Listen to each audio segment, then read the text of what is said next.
अभी हमारे अगले एक्सरसाइज में हम मल्टीप्लिकेशन करेंगे।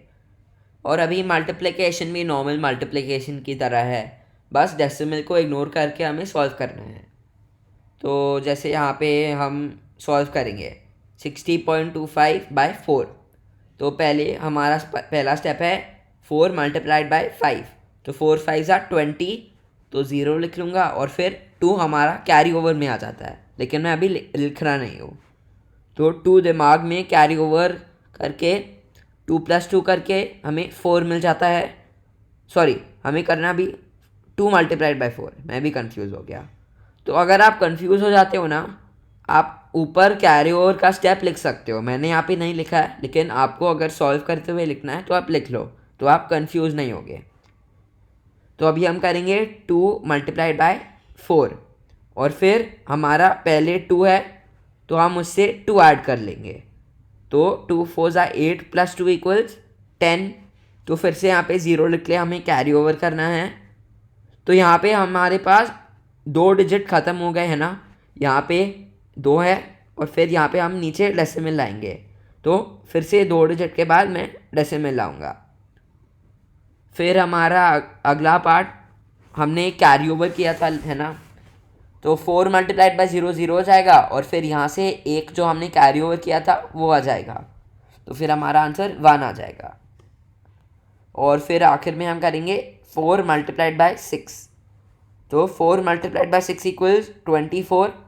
तो फिर मैं 24 यहाँ पे लिख लूँगा, और ऐसे ही हमारा आंसर आता है 241.00 या 241 रुपीज़। ठीक है। और इस तरह आपको मल्टीप्लिकेशन, सिंपल मल्टीप्लिकेशन करके बाकी के सम होमवर्क के लिए सॉल्व करने हैं। अभी हमारा अगला टॉपिक है डिवीजन। तो डिवीजन भी सिंपल डिवीजन ही होता है। हमने जैसे ऊपर सब कुछ सीखा है, नॉर्मल डिवीजन है। हमने जैसे पहले किया था प्रीवियस एक्सरसाइजेज में, वैसे ही करना है। तो जैसे यहाँ पे हमारा सम है 20.25 / 9। तो 20.25 यहाँ पे लिखेंगे, फिर ये साइन आ जाएगा और फिर 9 यहाँ पे लेफ्ट में लिखेंगे, और हमारा आंसर ऊपर आ जाता है। तो पहले हम करेंगे 9 टाइम्स टेबल। तो 9 × 1 = 9, और 9 × 2 = 18। अभी 9 × 3 27 है, जो 20 के ऊपर है। तो हम 9 × 2 का आंसर जो 18 है वो ले लेंगे, और फिर यहाँ से सब्ट्रैक्ट कर लेंगे। तो 20 - 18 करके मेरा आंसर 2 आ जाता है। फिर 2 से मैं यहाँ पे 2 लिख लूँगा, क्योंकि हमने 9 × 2 किया था, है ना। तो वो 2 यहाँ पे ऊपर आ जाएगा। फिर हम उसके बाद यहाँ पे डेसिमल है, तो यहाँ पे भी ऊपर डेसिमल लिख लूँगा।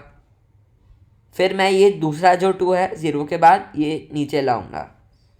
तो 2 नीचे ला के 22 हो जाता है इन दोनों नंबर को लेकर। तो फिर 22 में भी 9 टाइम्स टेबल हम बोलते हैं। तो 9 × 1 = 9, और 9 × 2 = 18। अभी फिर से 9 × 3 जो 27 है, 22 से बड़ा है, तो हम वो नहीं ले सकते। तो 2 यहाँ पे लिख कर, क्योंकि 9 × 2 किया था, 18 मैं यहाँ पे लिखूँगा। अभी 22 - 18 करके मेरा आंसर है 4, और इस 4 को यहाँ पे नीचे लिख कर फिर मैं ये ऊपर का नंबर नीचे लाऊंगा, और अभी मुझे मिलता है 45।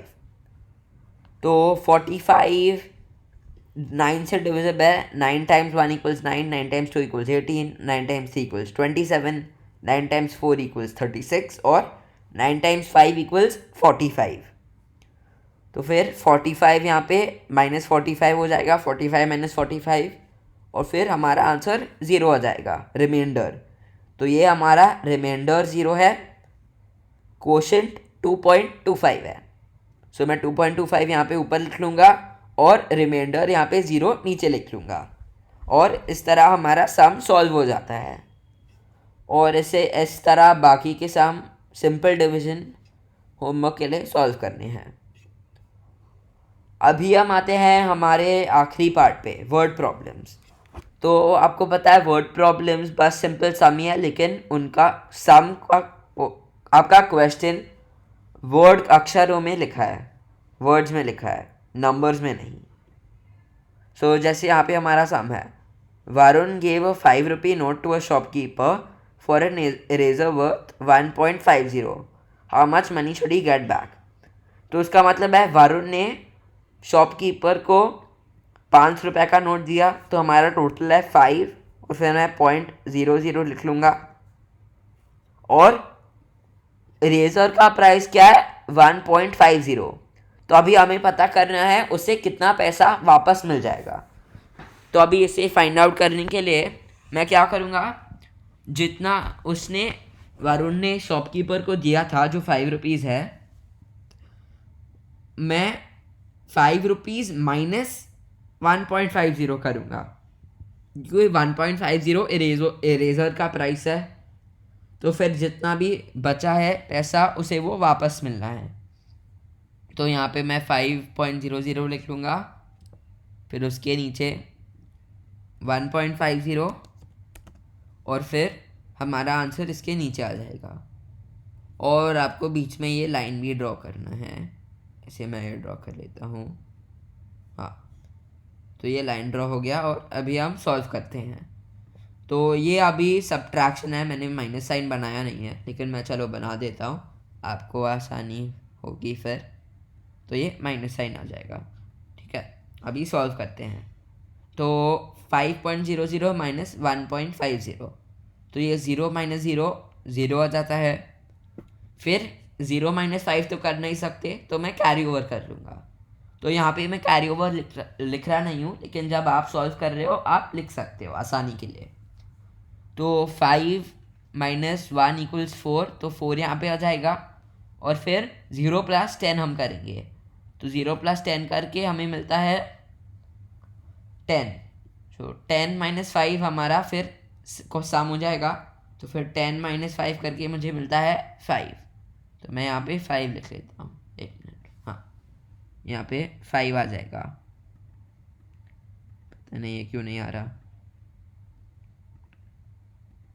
हाँ, तो यहाँ पे 5 आ जाएगा, 10 माइनस 5, और फिर यहाँ पे डेसिमल आ जाएगा, क्योंकि यहाँ पे 2 प्लेस के बाद है, यहाँ पे भी 2 प्लेस के बाद है, तो डेसिमल पॉइंट।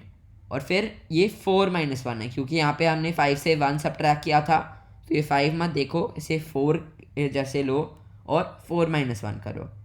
तो 4 माइनस 1 करके हमें मिलता है 3। हाँ, तो मेरा आंसर है फाइनल 3.50 रुपीज़, ठीक है। ये मेरा फाइनल आंसर है। और अभी इसी तरह आपको ये सम समझना है, उसे देखना है आप कैसे सॉल्व करोगे, आपका दिमाग यूज़ करना है, और ये आपको आसानी से आ जाएगा, ठीक है। और ऐसे हमारा मनी का चैप्टर ख़त्म हो जाता है।